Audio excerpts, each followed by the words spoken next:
Hello student, स्वागत है एक बार आपका फिर से मिस्ट्री के यूट्यूब के स्टडी मंत्र चैनल पर। Today we will discuss about ecological niche. तो आज हम पढ़ने वाले हैं जिसे कि हिंदी में बोला जाता है पारिस्थितिकी आला।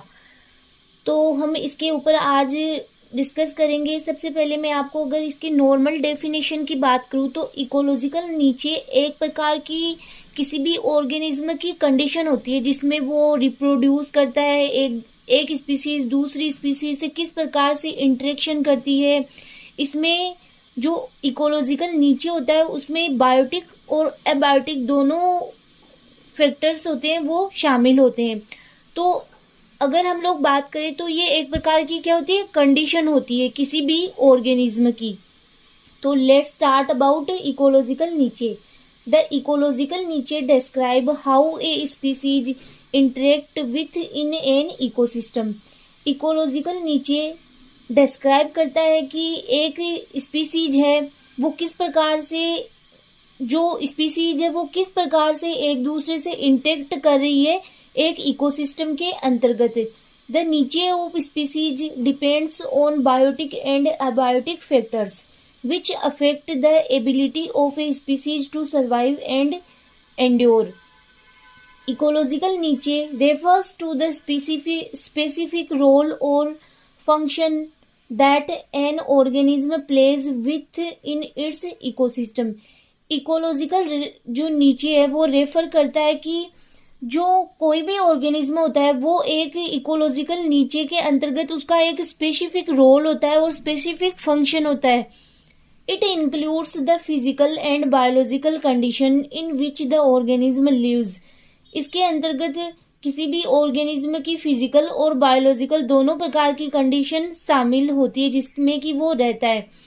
अगर हम लोग हैबिटेट और इकोलॉजिकल नीचे अगर दोनों में डिफरेंस की बात करें तो हैबिटेट तो एक ऐसी जगह होती है जहाँ पे ऑर्गेनिज्म रहता है, उसे कहा जाता है habitat.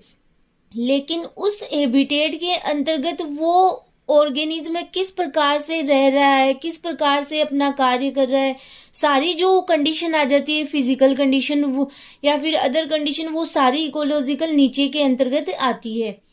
As well as its interaction with other organism in the ecosystem. The ecological niche of an organism can be defined by various factors including. सबसे पहले हैबिटेट, तो ये कुछ टर्म्स दे रखी है इकोलॉजिकल नीचे के रेफरेंस में, तो आप नोट डाउन कर सकते हो। This refers to the natural environment in which the organism lives. यह टर्म ये बताती है कि एक प्रकार का नेचुरल एनवायरनमेंट जिसमें कि ऑर्गेनिज्म रह रहा है उसे कहा जाता है habitat, including it's climate and other abiotic factors. फिर आपके फूड सोर्स, कोई ऑर्गेनिज्म किस टाइप का फूड ईट करता है। Feeding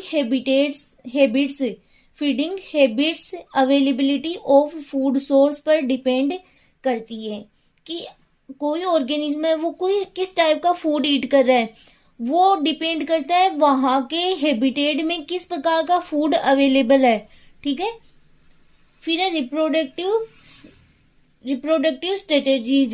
This refers to the ways which the organism reproduce and अपने जीन नेक्स्ट जनरेशन में ट्रांसफर करते हैं।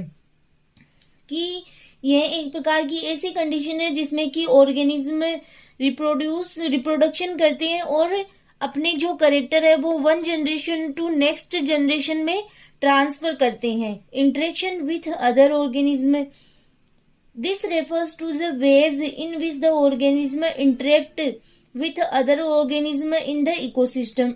Interaction with other organism की किसी ऑर्गेनिज्म का अदर ऑर्गेनिज्म के साथ इंटरेक्शन करना। तो इसके अंतर्गत क्या हो रहा है कि जो ऑर्गेनिज्म होते हैं वो एक दूसरे से इंटरेक्ट करते हैं किसी इकोसिस्टम के अंतर्गत। इकोलॉजिकल नीचे कॉन्सेप्ट, तो ये आपके इकोलॉजिकल नीचे कॉन्सेप्ट है। यहाँ पे द कॉन्सेप्ट ऑफ इकोलॉजिकल नीचे इज इम्पोर्टेंट। ईच स्पीसीज का इकोलॉजिकल नीचे डिफरेंट होता है बट ये एक दूसरे से इंटरकनेक्टेड होते हैं। यदि कोई इकोसिस्टम बैलेंस होता है बट किसी ऑर्गेनिज्म ने किसी किसी इकोलॉजिकल नीचे को डिस्टर्ब किया तो पूरा इकोसिस्टम भी डिस्टर्ब होगा, क्योंकि ये आपस में क्या होते हैं, इंटरकनेक्टेड होते हैं। फिर आपके टाइप्स ऑफ इकोलॉजिकल नीचे। इकोलॉजिकल नीचे मेनली 2 टाइप्स के होते हैं आपके, एक तो फंडामेंटल होता है, एक होता है रियलाइज्ड नीचे। फंडामेंटल नीचे, इस टाइप के नीचे में limiting factor and resources present होते हैं। फंडामेंटल नीचे में क्या होता है कि जो रिसोर्सेज होते हैं वो क्या होते हैं, लिमिटेड होते हैं, जिससे यहाँ पर कंपटीटर कम होने से कंपटीशन भी नहीं होता है। अब लिमिटेड रिसोर्सेज प्रेजेंट है तो लिमिटेड ही इसमें कंपटीटर प्रेजेंट है और कंपटीशन भी बहुत कम होता है। नेक्स्ट है प्री कॉम्पिटिटिव नीचे, ये उसी के बारे में लिखा हुआ है, फंडामेंटल नीचे का ही कॉन्सेप्ट है ये। Theoretical niche, large in size, no competition for resources और प्रीडेटर, मतलब प्रीडेटर और जो कंपटीटर होते हैं वो बहुत ही कम प्रेजेंट होते हैं। फिर सेकंड है आपके रियलाइज्ड नीचे, ये सेकंड टाइप है इसका, realized niche. Viable population of a species, species की संख्या मतलब पॉपुलेशन भी बहुत ज्यादा होती है तो कंपटीशन भी बहुत ज्यादा है, कंपटीटर भी बहुत ज्यादा प्रेजेंट होते हैं, और इसमें पोस्ट कॉम्पिटिटिव स्पीसीज प्रेजेंट होती है। साइज में स्मॉल होते हैं तो साइज में भी स्मॉल है और कंपटीशन भी ज्यादा है। तो इस प्रकार का जो नीचे होता है उसके अंतर्गत रिसोर्सेज भी बहुत, मतलब इसमें लिमिटेड रिसोर्सेज नहीं प्रेजेंट होते हैं। Viable population of a species, presence of competitor species, मतलब इसमें जो स्पीसीज होती है वो कैसी होती है, कंपटीटर होती है।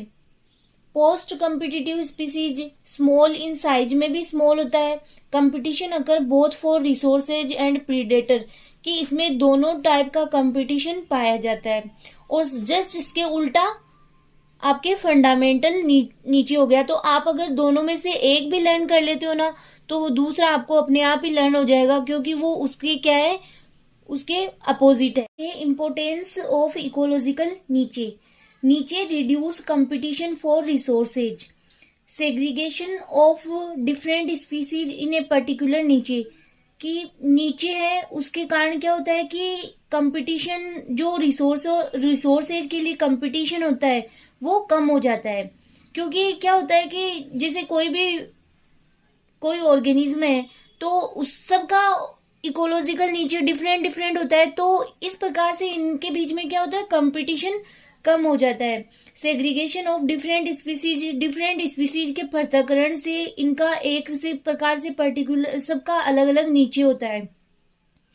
They allow different species to live together, each species knows its position in the ecosystem, प्रत्येक स्पीसीज को अपनी अपनी पोजीशन पता होती है एक इकोसिस्टम के अंतर्गत, as well as the food chain. Niche की संख्या एक इकोसिस्टम में स्पीसीज की संख्या एंड डाइवर्सिटी को डिफाइन करती है। फिर आपके नैरो और ब्रॉड नीचेज, वैसे तो ये भी एक प्रकार से इकोलॉजिकल नीचे के टाइप्स में ही आ जाते हैं। अगर आपके ये क्वेश्चन 10 मार्क्स में आता है तो आपको सबसे पहले इसकी डेफिनेशन नोट डाउन करनी होगी, फिर जो टर्म्स लिखी हुई है वो नोट डाउन करनी होगी, फिर इसके टाइप्स और इम्पोर्टेंस आपको नोट डाउन करना रहता है। फिर आपके अगर ये चाहो तो आप छोड़ भी सकते हो और लिख भी सकते हो, अगर आपके पास इतना टाइम रहता है तो। जनरलाइज्ड स्पीसीज, मतलब इसमें सामान्य प्रकार की स्पीसीज आती है, ठीक है, और इसमें आती है specialized species. Have broad niches, इसमें जो नीचे होता है वो कैसा होता है, ब्रॉड होता है, और इसमें कैसा होता है, नैरो नीचे। फिर live in many different areas, इसमें बहुत सारे डिफरेंट एरियाज में ऑर्गेनिज्म प्रेजेंट होते हैं।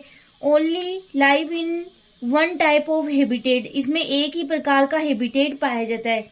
ईट वेराइटी ऑफ फूड, अलग अलग टाइप के फूड पाए जाते हैं इसमें। ईट फ्यू टाइप ऑफ फूड, अब इनके नाम से ही मतलब इनकी डेफिनेशन छुपी है। जैसे कि नैरो है तो उसमें ऑब्वियसली जो स्पीसीज है वो भी मतलब अलग अलग टाइप की नहीं होगी, और जो भी स्पीसीज होगी वो कैसी होगी, स्पेशल होगी। Tolerate wide range of environmental condition, tolerate narrow range of environmental condition.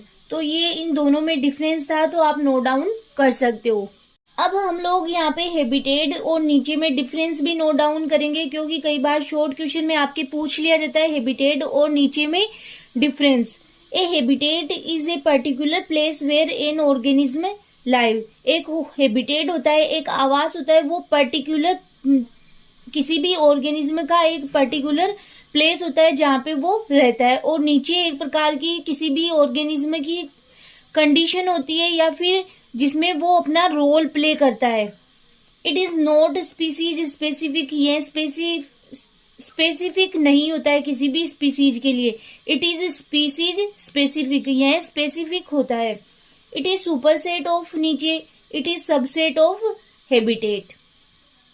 आगे इनके एग्जाम्पल है, जैसे कि डेजर्ट है, फॉरेस्ट है, ठीक है। इसमें एग्जाम्पल्स डिफरेंट ट्रॉपिक पोजीशन है, ऑक्यूपाइड बाय डार्विन्स फिंचेज। फिर है फिजिकल प्लेस, फंक्शन और एक्टिविटी। ये तो एक प्रकार का प्लेस होता है और ये एक प्रकार की, जैसे मैंने क्या कहा कि कंडीशन होती है, फिजिकल कंडीशन भी ले सकते हैं इसमें, जिसमें कि वो क्या करता है, फंक्शन करता है, कोई भी एक्टिविटी करता है। तो ये सारी चीजें किसमें आ जाती है, इकोलॉजिकल नीचे के अंतर्गत आ जाती। तो ये था आज का